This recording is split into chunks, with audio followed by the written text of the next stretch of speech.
From hotspots and hidden gems to lots of local flavor, it's your guide to LA the unscripted way. And tonight, shout it from the rooftops, we're going deep into Hollywood movie history.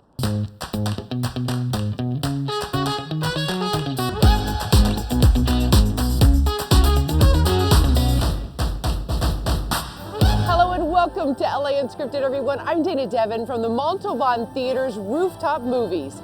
Now we're smack in the middle of Hollywood right now, just off the corner of the famed Hollywood and Vine at one of the coolest venues this city has to offer. Created by the remarkable Gilbert Smith, this is the best place to come watch a movie with your popcorn, a cocktail, and the stars twinkling above you. We have a 1,000-seat classic theater underneath us, and in 2009, Nike partnered with us to create this beautiful rooftop.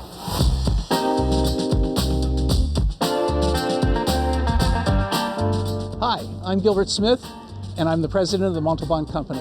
When people come here, they book either a love seat or individual seats, so we have an eclectic set of different types of films all year long, from the classics in the 1930s and 40s, from romance to sci-fi or eclectic fun films that are from the 1980s, 90s, and into the 2000s. The headphones are made by Sound Off. They're stereo headsets, so not only can we use them for movies, we can use them for silent disco and listening to music. People put the headsets on and they are in their own room. So it's dual purpose. We protect the neighbors from the loud soundtracks. At the same time, people are more immersed with the theater here in Montalban. When people arrive, we have various ways of entertaining themselves, whether it's games or snacks, pizza or beverages or new Indian food. And we also offer a full bar. We have the Ramos Sangria, and we have different margaritas and specialty drinks that we come up with daily.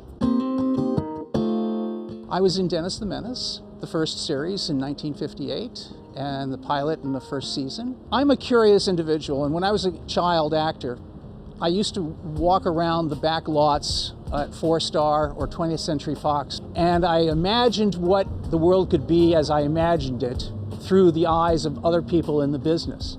And when I got here, I started searching, and when I came up to the roof, I instantly said, this is a place where it can be a destination for tourists and the local community members. The theater was conceived in 1925. The Wilkes brothers came west, and they were part of the theater family, and you might all know about John Wilkes Booth, who became famous as being the assassin of our President Lincoln.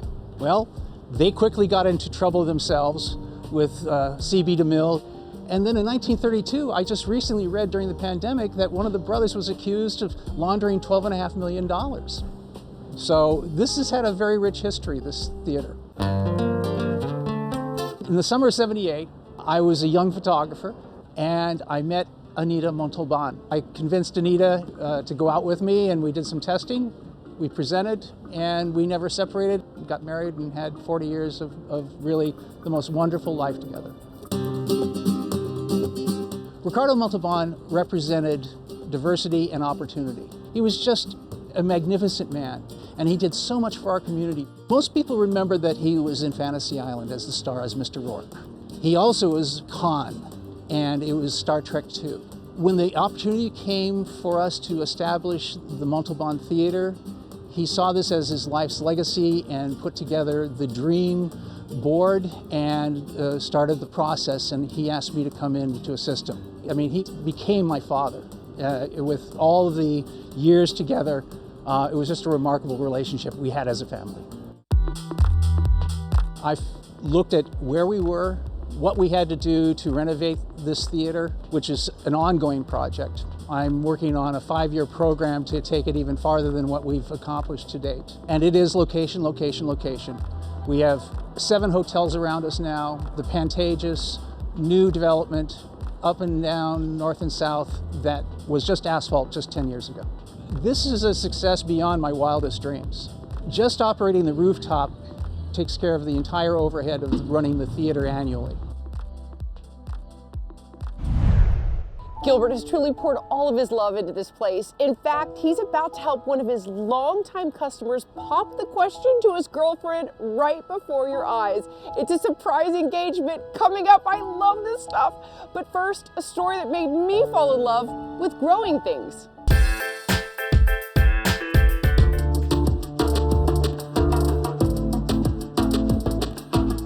I think to have a garden is to, be an optimist, right? Because you're nurturing life and you're thinking about the future.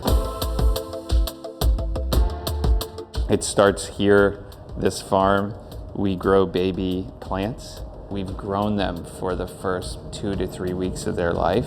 That's a seedling right there. Wow! So that's a green bunching onion. So the farm stand is a hydroponic garden. You need about 2 by 2, so about 4 square feet. There's a tank of water at the bottom. There's modules that hold the plants. It's on a timer, so every so often the timer goes off and it pumps water to the top. It rains down inside this unit and it delivers plant roots just the amount of water and nutrients that they need. The material that the farm stand is made out of is ocean-bound plastic. Just add water and add 2 scoops of nutrients and you're pretty much good. You just can grab it off? Oh, you can do anything. And then eat it? Yeah. It tastes like wasabi. That's actually really good. And I learned I was going to be a dad and started to look at food differently, so opted for organic produce. But I learned that the real challenge is getting the food from the farm to the grocery store. 10 days old before anyone at the store gets it. And we all know how, food goes bad in the fridge within a couple days. And I learned that 40 to 50% of food gets wasted, before anyone eats it. So I figured, what if we could just take the waste out of the system? We'd cut the price of food in half. And that's where the concept of Let Us Grow came from. This is great. You could also just pull this out. Okay. And put this as a centerpiece on your table. Oh, So how you could see great! all the- You're right. all For the roots. the fall, Yeah. your fall Exactly. floral piece. Yeah, it's amazing. We've grown over 200 different varieties in the farm stand. We have 6 different types of basil. We have 3 different types of arugula right now. The most popular are butterhead and romaine. We've got the Asian greens, tatsoi, bok choy. We get into the vegetables, tomatoes, zucchini. You can even grow watermelon. And then we also grow strawberries and alpine berries. Anything that's not a tree or a bush, you can pretty much grow.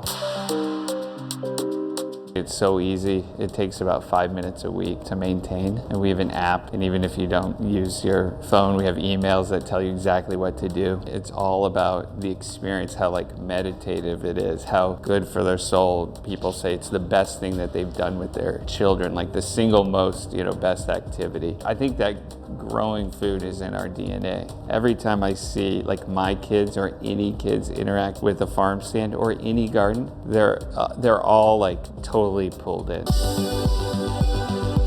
The plant-based movement is gaining a lot of steam and is quickly growing. So my goal is really to make this as ubiquitous as a refrigerator. That everyone has, the ability to grow some percentage of their food at home. Wow, it's so alive. And we'll be right back with so much more from the Montalban Theater's rooftop movies here in the heart of Hollywood.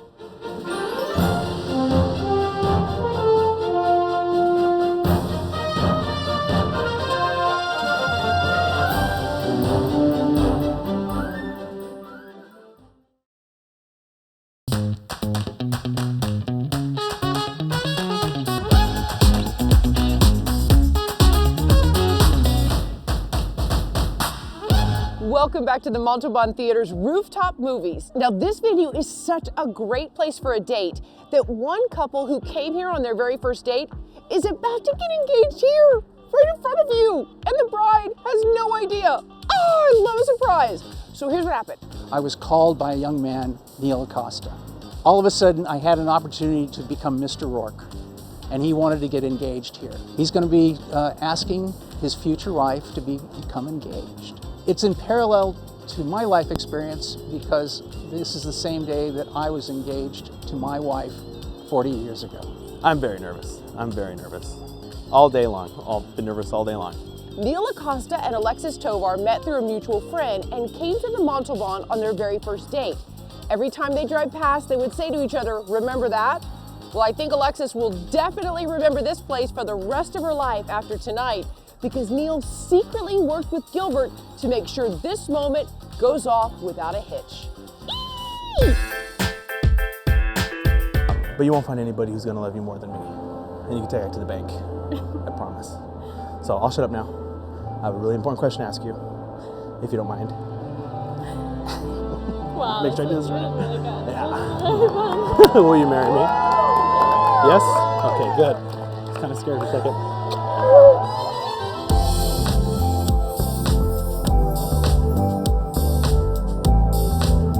Were you nervous? Yeah. Right when we got to about the middle of the aisle, I can feel her hand kind of trembling a little bit. So she started picking up on it. She's like, "Yeah, you're welcome." Everything right here, just nestled in between the buildings and everything. So it really brought out that first date vibe, which is exactly what we had.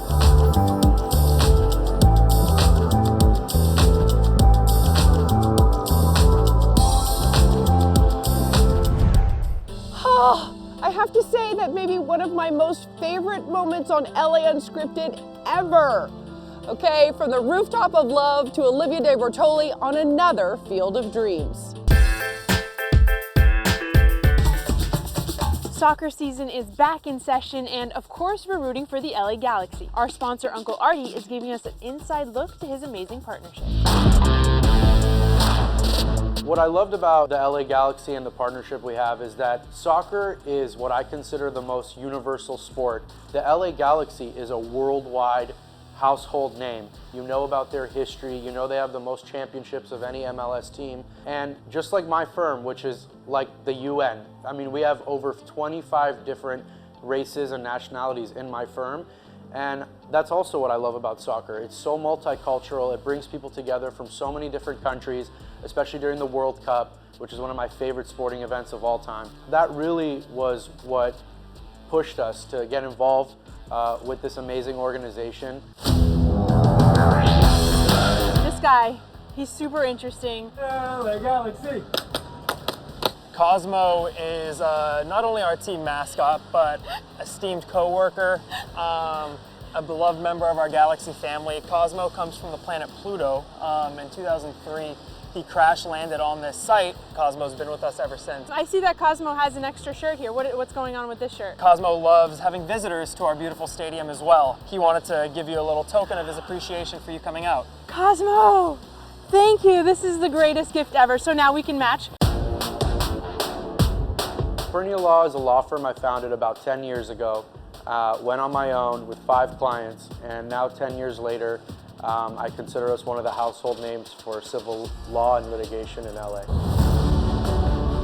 Uncle Artie Foundation, our goal is to actually help as many people on the ground as we can. A lot of people don't know, but there's not just adult homelessness. There's hundreds of thousands of children who are homeless, whether with a family or orphan. So that's one thing that's really near and dear to my heart. A lot of our partners, the LA Galaxy, the LA Chargers, the UCLA, Pepperdine, they're all on board to get involved with this too, and we're hoping in the fall to really make a big move in helping the homeless. This is quite the corner you have here. Where are we? So this is the Uncle's Corner. We've got it static throughout the game, and it gets especially wild in this corner all the way across, because this is where the real hard-nosed, loyal fans are, and Uncle's got their back. Bernier Law and the LA Galaxy have a lot in common in the way that we really want success, but we also want to be legends in our fields.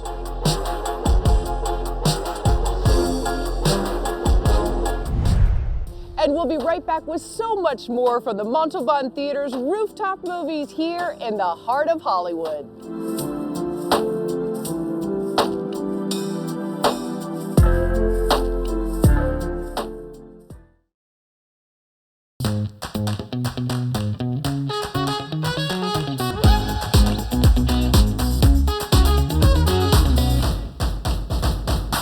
Welcome back to LA Unscripted from the Montalban rooftop movies in the heart of Hollywood.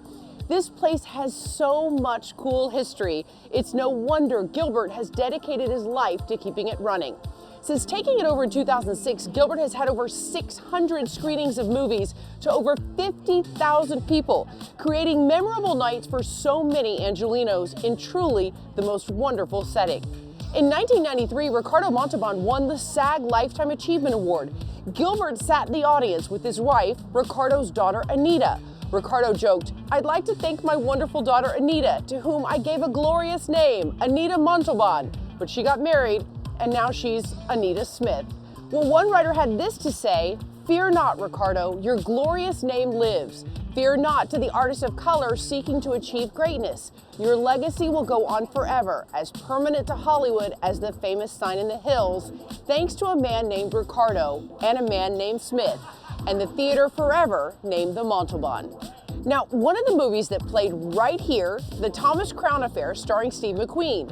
Olivia de Bortoli's in front of that famed actor's home for a book about his remarkable life.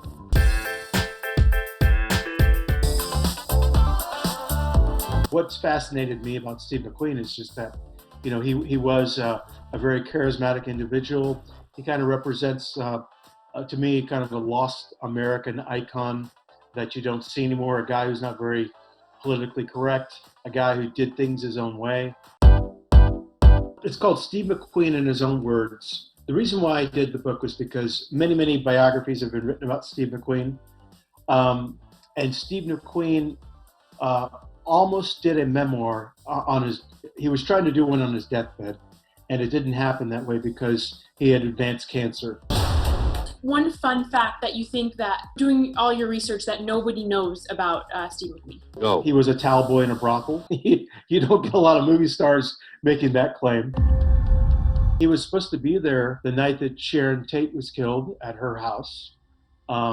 He was driving a motorcycle. He picked up a hitchhiker on the road, and then they went off and did their own thing. But he was invited there that night. This book took me 6 years to compile because I had to go through thousands and thousands of photos because I wanted each quote to match the photo. So doing his early life and his late life, I had complete matches for those. But when you start talking about esoteric things, that's what took a lot of time. Thank you, Olivia. And this is absolutely the perfect place to see a McQueen movie. Now, over the years here at the Montalban, Gilbert has also deeply supported the LGBTQ+ movement with a host of events. One woman who will be thrilled about that, Sylvia Vasquez, the first openly lesbian to complete the 7 summits. Purpose is what keeps driving me. You know, purpose is that beautiful kind of gas that just keeps pushing me even as I get uncomfortable. I am Sylvia Vasquez Lavado, author of In the Shadow of the Mountain. I'm an explorer. There's a summit at Everest. I come from a country that has one of the most gorgeous mountains all around the world. The Andes are one of the most spectacular mountain ranges. Growing up for me was incredibly challenging. I was born and raised in Lima, Peru, and unfortunately I'm part of a very sad statistic. 1 in 3 women around the world are going to experience some kind of sexual violence in their lifetime. I was sexually abused from ages 6 to 10 in my country. And it was in my late 20s, my life was spiraling out of control. I had become an alcoholic, I was quite an addict. And I had hit at one point a very particular rock bottom episode, and I asked my mother for help. And she asked me to come down to Peru and do a powerful healing session with ayahuasca. I saw myself as a little girl, and my little girl started taking me, pulling my hand and walking into mountains. So that was my very first visual in terms of big mountains. That's when I decided to walk to the base of Everest. And this is what the whole adventure started for me. I gotta tell you, it was the best day of my life yesterday because my lifelong dream came true. Something that's taken me 10.5 years. As I was started to climb and I started meeting people, I found that I would be the first openly gay woman to do all the 7 summits. I figured, wow, I have this opportunity to bring my own representation, to bring my own community, to start engaging more and more of people who are like me. In my case, I've been breaking through ice barriers. I mean, I have to take literally my ice axe and, kind of like keep putting myself there. But what I have found is that it is an opportunity to really be with myself, to really embrace myself with all faults, with all the gifts. And it is the opportunity of just, stay present with my fears, with my vulnerability. There's also a little rumor that, my story is getting turned into a film. Incredibly blessed and grateful that, one of my idols, Selena Gomez, is involved in, adapting the book to the film. She's going to be playing me, so spoiler alert. We are really thrilled about a really powerful message. I mean, I can wait for the readers to really embrace the message of In the Shadow of the Mountain and just eventually imagine how that would be able to translate into the bigger screen. That is all the time we have for tonight. Thank you for joining us, and thank you to Gilbert Smith for one of the best nights we've ever had, and congratulations to the lucky couple. But we gotta go because the movie's about to start. Cheers!